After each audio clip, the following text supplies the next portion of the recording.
मैंने इस साल अपना सीयूटी का एग्जाम दिया था और लाइफ में पहली बार तो होगा ही, पहली बार एग्जाम दिया था।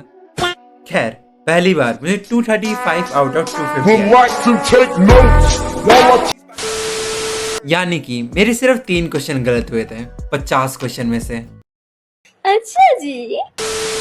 और मैंने ये कैसे किया, ये चीज मैं तुम्हें इस वीडियो में बताने वाला हूँ। और इस वीडियो में वो एक राज बताने वाला हूँ जिसकी वजह से मेरी प्रिपरेशन, जो कि एक समय पे यहाँ तक थी सिर्फ, उसको मैंने यहाँ तक ला दिया अकाउंट्स के मामले में। और वो चीज मैं तुम्हें इस चीज से समझाने वाला हूँ। सो वीडियो को देखते रहना।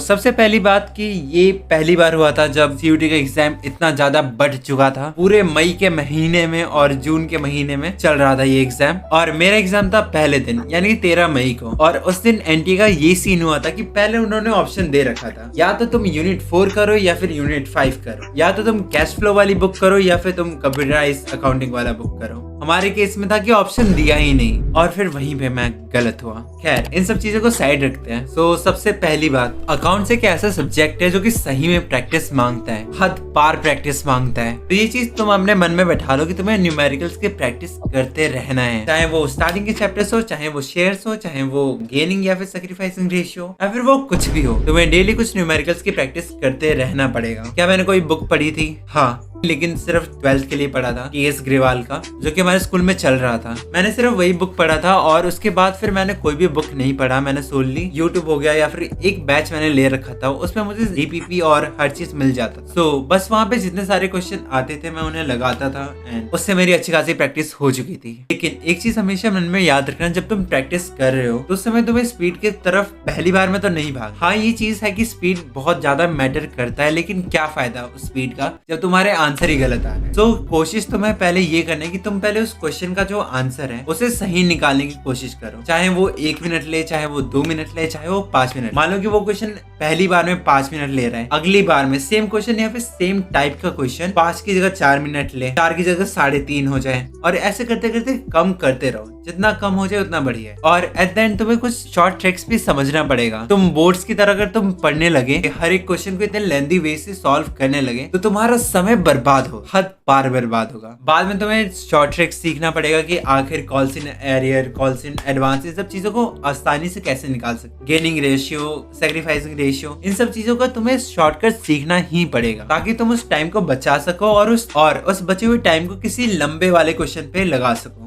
ये था मेरा टिप नंबर 1, यानी कि तुम पहले एक्यूरेसी की तरफ भागो, उसके बाद फिर तुम स्पीड की तरफ भागो और डेली प्रैक्टिस करते रहो, चाहे वो डीपीपी से हो, चाहे वो किसी बुक से हो, चाहे वो कहीं यूट्यूब से हो, जहां से भी तुम्हें क्वेश्चन मिल रहा है। इसमें भी बहुत चीजें आ जाती है कि आगे तुम्हें कहाँ से प्रैक्टिस करना है और कहाँ से नहीं। अगर तुम्हें इस चीज के ऊपर भी वीडियो चाहिए तो तुम मुझे बता सकते हो, मैं बना दूंगा। सेकंड टिप है कि तुम्हें हर चीज को ऑर्गेनाइज वे में रखना पड़ेगा। इसमें मैं कहूंगा कि एक सेपरेट सा शीट बनाओ, उसके ऊपर तुम लिख दो। एक शीट ले, उसमें सारे सेक्शन लिख लिए, उसमें सारे आर्टिकल्स लिख लिए, तो फिर उससे तुम्हें पता लग जाएगा कि वो सारा सेक्शन जो है एक तरफ रहेगा ना, तुम्हें वो याद करने में भी मदद करेगा। ये चीज मैं सेम बीएससी में भी बताने वाला हूँ। इन शॉर्ट तुम्हें हर चीज को ऑर्गेनाइज रखना पड़ेगा। अगर मान लो किसी चीज के स्टेप्स है, सीक्वेंस वाले क्वेश्चन इस बार आए थे, तो उन्हीं क्वेश्चंस को तुम एक पेज पे लिख के रखो कि गेनिंग रेशियो निकालने का क्या सीक्वेंस है, शेयर्स बांटने का क्या सीक्वेंस है। इन सभी चीजों को तुम एक शीट पे लाके रख दो ताकि वो तुम्हें याद करने में भी बहुत मदद करे। खैर, आगे भी कुछ सारी टिप्स है, लेकिन वो फाइनली एक सबसे मेन वाली टिप मैं तुम्हें बताना चाहता हूँ, जिसकी वजह से मेरा प्रिपरेशन जो था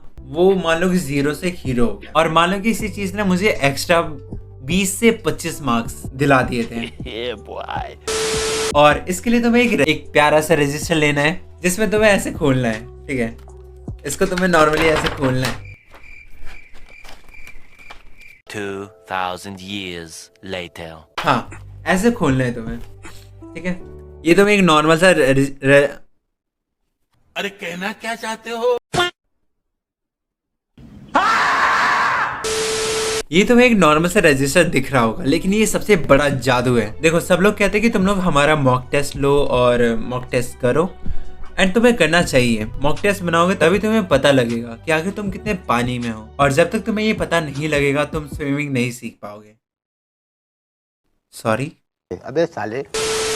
मतलब कि जब तक तुम्हें पता नहीं लगेगा कि आखिर तुम कहाँ पे स्टैंड करते हो तो फिर तुम खुद को इम्प्रूव नहीं कर पाओगे। और इसीलिए तुम्हें एक रजिस्टर लेना है जैसा तुम्हें अच्छा लगे, स्पाइरल हो या फिर नॉर्मल हो, बट उसमें एक सेक्शन तुम्हें ऐसे बनाना है लेफ्ट साइड में जहाँ पे तुम सिर्फ नॉर्मली लिख सकते। सबसे पहले टॉप पे तो लिख दो कि मॉक 1 है, मॉक 1 है, मैंने इसको इस डेट पे दिया। फिर यहाँ पे सारे ऐसे बॉक्स बना दो 1 से लेके 50 तक। जैसे इस बार 50 क्वेश्चन आ रहे थे तो यहाँ पे 1 से लेके 50 तक ऐसे डैश डैश करके बना दो। और फिर जैसे भी तुम मॉक देना स्टार्ट करो तो फिर डैश में ए लिख दो, बी लिख दो, जो भी लिखना है लिख। या तो एक तरीका ये है, तुम्हें अगर ये अच्छा लग रहा है क्योंकि ये इससे लगता है कि तुम सही में मॉक दे रहे हो, इससे कॉपी को देख के भी थोड़ा फील आता है कि मॉक दे रहा था। अगर तुम्हें ये चीज बहुत ज्यादा बोरिंग लग रहा है या फिर बहुत ज्यादा मेहनत का लग रहा है तो इस चीज को तुम स्किप कर सकते, लेकिन एक चीज स्किप मत करना, हर मॉक को देने के बाद तुम उसे एनालाइज करो। जहाँ पे तुम्हारी गलती थी उस चीज को तो तुम कैच करो ही, उस चीज को एक कोने में लिखो, या तो तुम पूरे इसको एमसीक्यू वाले फॉर्म में लिख दो, थियरी वाला क्वेश्चन है तो तुम उसे नॉर्मली लिख सकते हो।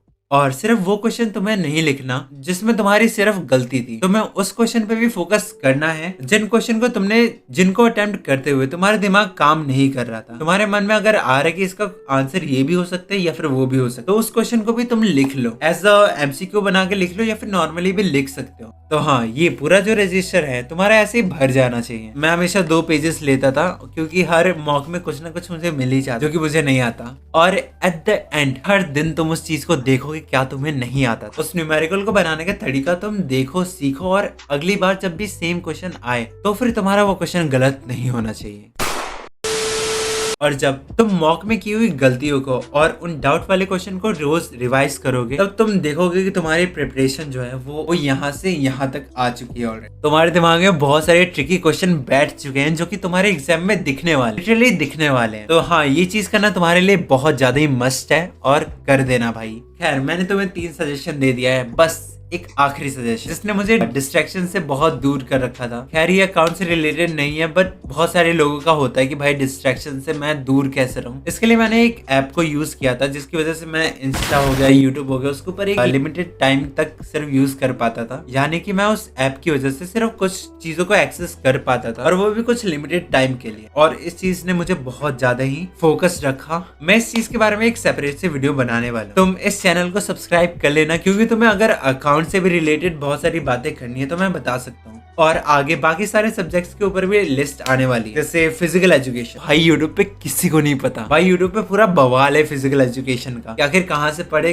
कहाँ पे नहीं पढ़े, वो चीज भी मैं तुम्हें गाइड करूंगा। क्योंकि बैचेस तो बहुत सारी जगह पे आ चुके हैं, अड्डा भी निकाल रखा है, लेकिन मैं पर्सनली फेवर नहीं करता वहां पे जाना। आगे तुम्हें बीएसटी, अकाउंट्स तो इसी वीडियो में था। तुम इस चैनल को सब्सक्राइब करके रख लो ताकि तुम्हें आगे बहुत सारी चीजें मैं बताने वाला हूँ। मेरे इन टोटल सीयूटी में आए थे 828 आउट ऑफ 1000 और इसकी वजह से मैं एक जनरल होके भी साउथ कैंपस में आ पाया। उसमें भी इतना स्कोर करना कोई आम बात नहीं था, बट फिर भी मैं चाहता हूँ कि जो गलती मैंने की थी वो चीज तुम ना करो, और इसीलिए तुम इस चैनल को सब्सक्राइब कर सकते हो। मैं तुम्हें इस चैनल पे बहुत सारे टिप्स देने वाला हूँ जो कि तुम्हें सही में हेल्प करने वाला है।